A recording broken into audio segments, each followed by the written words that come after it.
এই দেখো আজকে আমাদের কি রান্না হবে। আজকে হবে হাঁসের ডিমের কারি। এই যে হাঁসের ডিম, এখানে আলু সেদ্ধ করে নিয়েছি, ডিম সেদ্ধ করে নিয়েছি। তো আমি ডিমের মধ্যেও গোটা রসুন খাই বলে রসুনটাও সেদ্ধ করে নিয়েছি। এই যে দুটো রসুন দিয়েছিলাম, এই দেখো রসুনও সেদ্ধ করে নিয়েছি। এই যে আমার আলু আর ডিম সেদ্ধ হয়ে গেছে। আর এইদিকে দেখো পেঁয়াজ রসুন আমি কেটে নিয়েছি, রসুনটা পেস্ট করব। লঙ্কা রসুন আমি কি পেস্ট করব সেগুলো আমি তোমাদেরকে পরে দেখিয়ে দেবো যে মশলা কি দিয়েছি। এখানে কিন্তু আমি ডিমের জন্য পেঁয়াজ আর রসুন রেডি করে নিয়েছি।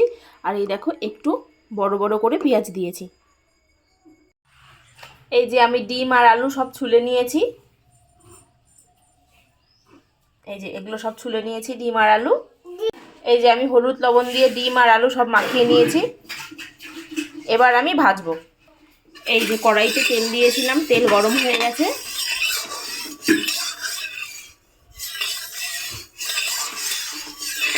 তেলটা চারিদিকে ছড়িয়ে নিচ্ছি কড়াইতে, যেন ডিম লেগে না যায়। তোমরা যখন ডিম ভাজবে তখন কড়াইটা একটু বেশি গরম করে নেবে, তাহলে দেখবে ডিম একদম কড়াইয়ের গায়ে লেগে যাবে না।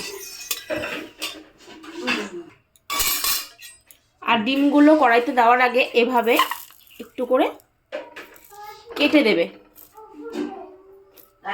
দেখতেই পাচ্ছ, এই যেভাবে কেটে দেবে, তাহলে ডিম ফাটবে না, কড়াইতে দেওয়ার পর ঠাস ঠাস করে ফাটবে না।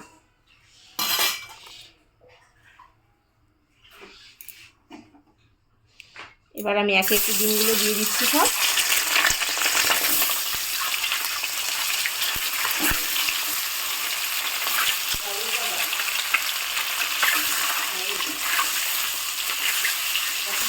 দেখতেই পাচ্ছ একদম লেগে যাচ্ছে না।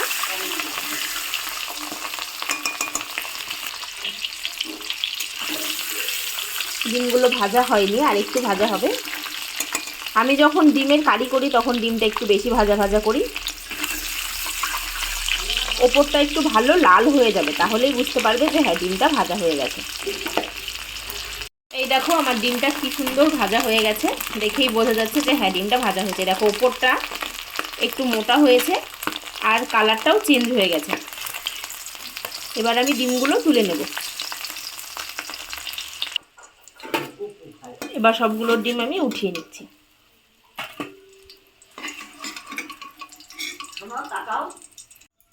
এই যে কড়াইতে আমি আরেকটু তেল দিয়ে দিলাম। আমি কিন্তু রান্নাটা সাদা তেলেই করছি, তোমরা যদি চাও সরষের তেলে করতে পারো।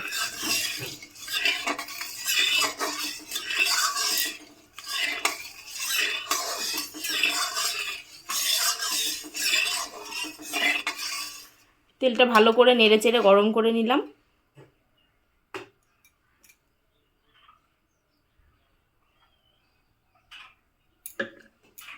এরপর এর মধ্যে আমি সোমবারে দিয়ে দিচ্ছি গোটা জিরে, শুকনো লঙ্কা, তেজপাতা।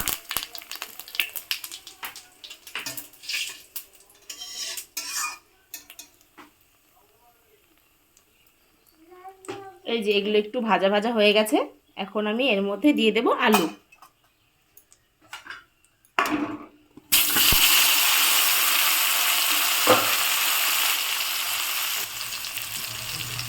এখন দিয়ে দিচ্ছি পেঁয়াজ।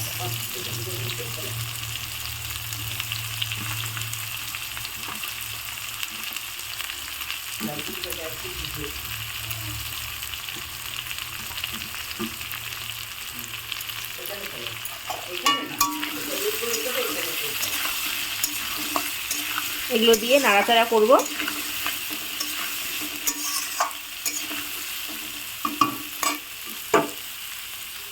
আলুটা আমি বেশিক্ষণ ভাজবো না, যেহেতু আলুটা সেদ্ধ করা, আমি একটু পরেই আলুটা উঠিয়ে নেব।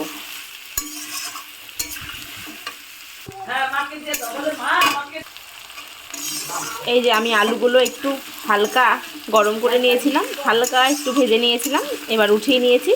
এখন পেঁয়াজগুলো ভাজা করছি। পেঁয়াজ ভাজার সময় যদি তোমরা একটু লবণ দিয়ে দাও তাহলে সেই ভাজাটা ভালো মতন হয়ে যায়। এই যে আমি একটু লবণ দিয়ে দিচ্ছি ভাজার মধ্যে, তাহলে পেঁয়াজটা তাড়াতাড়ি মজে যায় আর ভাজাটাও ভালো হয়।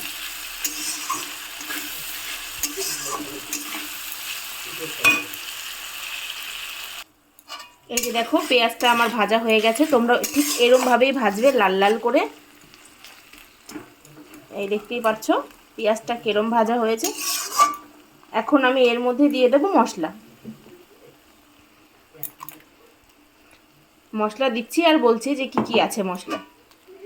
এখানে ছিল মশলার মধ্যে রসুন, আদা, জিরা আর লঙ্কা, ব্যাস, আর কিন্তু কিছু না। আদা, রসুন, লঙ্কা আর জিরে বাটা। মশলাটা দিয়ে দিয়েছি, এবার মিক্সিটা একটু ধুয়ে জল দিয়ে দিলাম। বাটার মধ্যে আমি দিয়েছি জিরা, রসুন, লঙ্কা, আদা। তোমরাও তাই তাই বাটবে, আর রসুনটাকে কিন্তু একটু কম পেস্ট করবে। এখন দিয়ে দেবো এর মধ্যে হলুদ, লবণ। এই যে হলুদ দিয়ে দিচ্ছি, তোমরা একটু নিজেদের মাপ মতনই হলুদ লবণটা দেবে। এই যে আমি লবণ দিয়ে দিচ্ছি।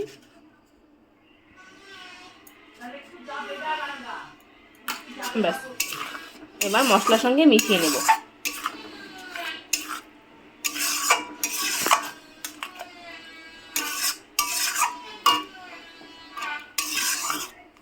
এখন মশলাটাকে কষে নেব। এই যে মশলাটা দেখো কষাচ্ছি আমি। এখনো কিন্তু মশলা কষানো হয়নি, মশলার থেকে তেল বের হবে, তারপর মনে করবে যে হ্যাঁ মশলাটা কষে গেছে।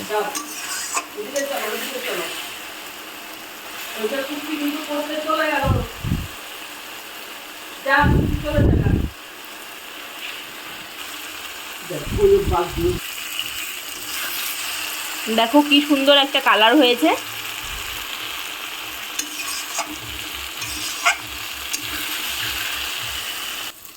মশলা একদম কষে গেছে। এই যে দেখো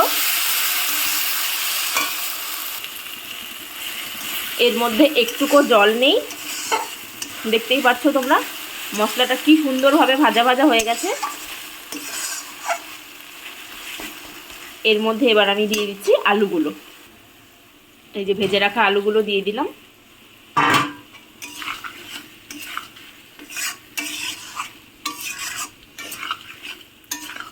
এখন আমি দেব ডিমের মধ্যে আরও একটা মশলা, যেটা তোমাদেরকে দেখাবো। আমি কিন্তু ডিমে আর চিকেনের মধ্যে ওই মশলাটা ছাড়া খাই না, সেটা হচ্ছে মিট মশলা। দাঁড়াও আমি একটু মিট মশলা দেব। আমি দিয়ে দিচ্ছি সানরাইজের মিট মশলা। ডিমের কারিতে এটা দিলে এটার টেস্টটা খুবই ভালো হয়। তো আমি অনেক সময়ই ডিমের কারিতে বা চিকেন কারিতে আমি এই মিট মশলাটা দিয়ে থাকি। তোমরাও ঠিক এই প্রসেসেই রান্নাটা করবে, তাহলে দেখবে খেতে খুবই ভালো লাগবে। এখন এর মধ্যে দিয়ে দিচ্ছি ভেজে রাখা ডিমগুলো সব।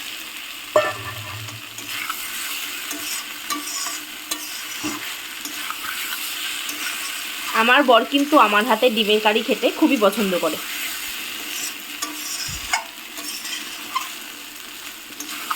মশলাটা ভাজা ভাজা হয়ে গেছে, ডিমের সঙ্গে আলুর সঙ্গে মশলা একদম মেখে গেছে। এখন আমি এর মধ্যে দিয়ে দেব জল। এই দিকে দেখো আমার ভাতও উতলে গেছে।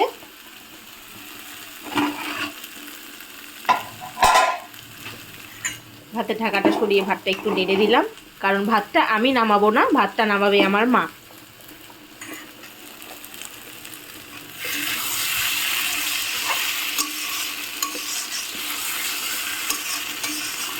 এই তো একটা খুব সুন্দর সেন্ট বের হয়েছে, যেটাতেই মনে হচ্ছে যে ডিম কষাটা রেডি। কিন্তু এতটা শুকনো শুকনো করবো না, আর একটু জল দেবো আমি এর মধ্যে। এই যে আমি দিয়ে দিলাম এই থালাটা ধোয়া একটু জল, কারণ থালাটার মধ্যে তেল লেগেছিল।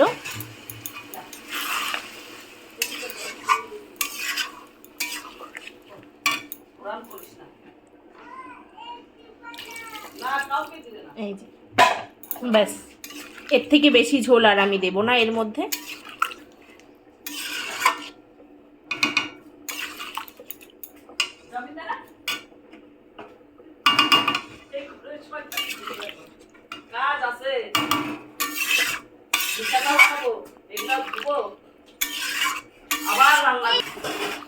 এই যে ঝোল ফুটছে,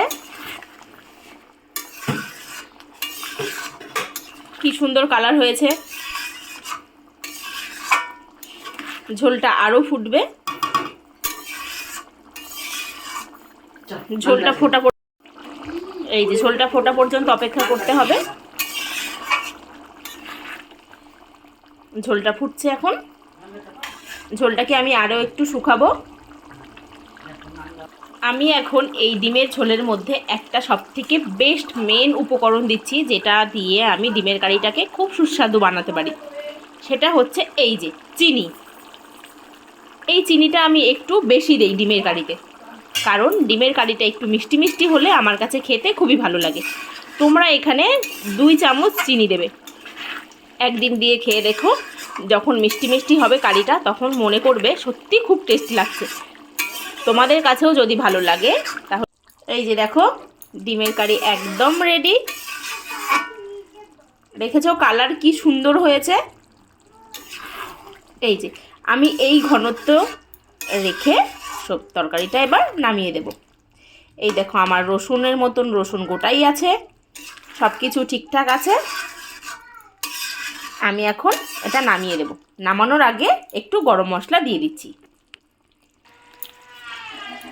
অল্প করে গরম মশলা দিয়ে দিচ্ছি, তাহলে সেন্টটা খুব সুন্দর হবে।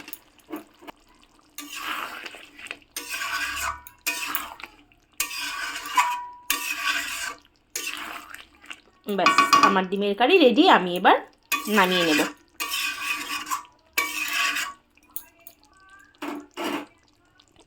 এই যে দেখো আমার ডিমের কারি সম্পূর্ণ রেডি। কালারটা দেখেছো? আমি যেভাবে রান্না করেছি তোমরাও যদি ঠিক এভাবেই রান্না করো তাহলে কিন্তু তোমাদের এই তরকারিটাও ঠিক এরমই হবে। আর দেখেই বোঝা যাচ্ছে খেতে কতটা টেস্ট হতে পারে। এই দেখো আমার তো জিভে জল চলে আসছে। এই যে আমার ডিমের কারি রেডি।